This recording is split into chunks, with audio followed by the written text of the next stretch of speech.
strike on a military base near Ras Lanouf.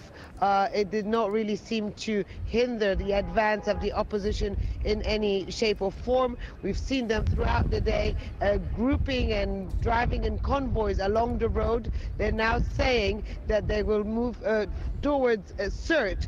That will be really the one big, if they manage to do that, it would be a huge achievement. Sirte is about another 100 to 120 kilometers after Ras Lanouf, but it's key town really to be under control of any of both parties, because it's the hometown of Muammar Gaddafi. What can you tell us of what was going on in Ras Lanouf when you left? We heard that opposition fighters have been taking casualties there. You say that you haven't seen any government forces on that journey from Ras Lanouf to Brega. Absolutely none at all. What we know is that there was a very fierce fighting yesterday, Friday, that lasted several hours. We were told by the rebels that they came under heavy, intense shelling by the Gaddafi forces. They said that the way they described it to me is they actually flanked the Gaddafi forces from both sides, so from the desert, off the road, and they managed to repel them. Some people were saying that maybe the Gaddafi forces had made a strategic retreat, because after Ras Lanouf, really the big key city, as I said earlier, was Sirte. It wasn't really clear why they pulled out, but they did pull out around, started pull out around 10 o'clock last night, and by this morning there were none left in that area and way past Ras Lanouf. And as we understand it, the rebels did have several casualties. All right, Hoda, many thanks indeed. Hoda Abdulhamid there, live in Brega in Libya. She's just made her way from Ras Lanouf. Time now for some sport. Salah's here. Thank you very much, Adrian. Well, two of the favourites to win cricket's World Cup are playing right now. Sri Lanka are up against Australia and Colombo in a repeat of the 2007 final. Sri Lanka won the toss and elected to bat. They're currently 146 for 3 of 32.5 overs, but heavy rain has stopped play in Colombo. Well, Sunday is a huge one in Group B. It begins in Chennai, where South Africa play England. South Africans have won both their games so far and look like one of the strongest teams in the tournament. In contrast, England have had an up-and-down World Cup. Creditable tie against India was followed by that shock defeat to Ireland. South African-born batsman Kevin Pietersen should play, although it's been revealed he'll have a hernia operation after the tournament. And as a result, he'll miss the Indian Premier League. There's still opportunity for us to win this World Cup, and there's still opportunity for us to improve and react better to these conditions. We haven't done it so far. We need to do it pretty quickly. We've prepared for the best England team tomorrow, and we expect them to bounce back. Obviously, the Ireland win would have hurt them a lot. It was terrific for, I think, the spirit of the World Cup to watch watch them get the victory. But I think tomorrow will be a very, very different game. Our co-host India face off against Ireland in the other Group B match on Sunday. India started the tournament with the victory over Bangladesh and were then held by England in that dramatic tied match.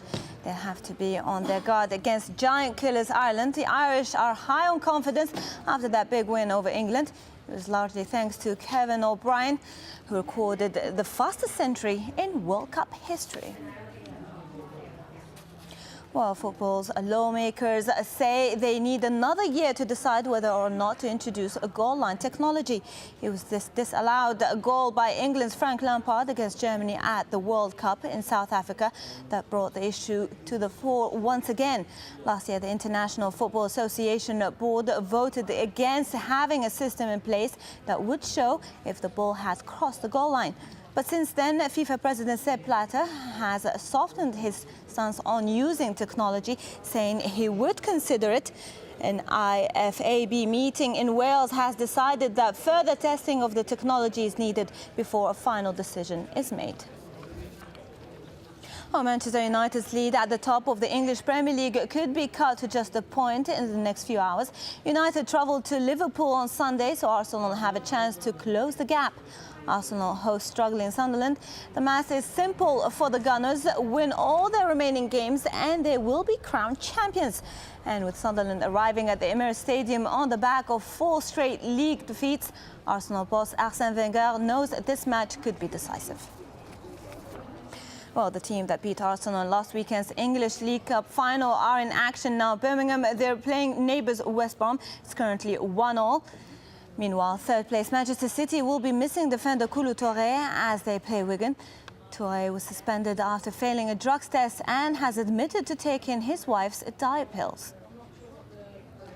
In Spain, Real Madrid don't play until Sunday. They have had to step up security around coach José Mourinho after a man tried to stab him. 48-year-old Portuguese was attacked as he signed autographs at La Coruña airport in northern Spain. Mourinho escaped unhurt, but his bodyguard suffered a 4-centimeter stab wound. The incident happened last Friday, but has only just been reported.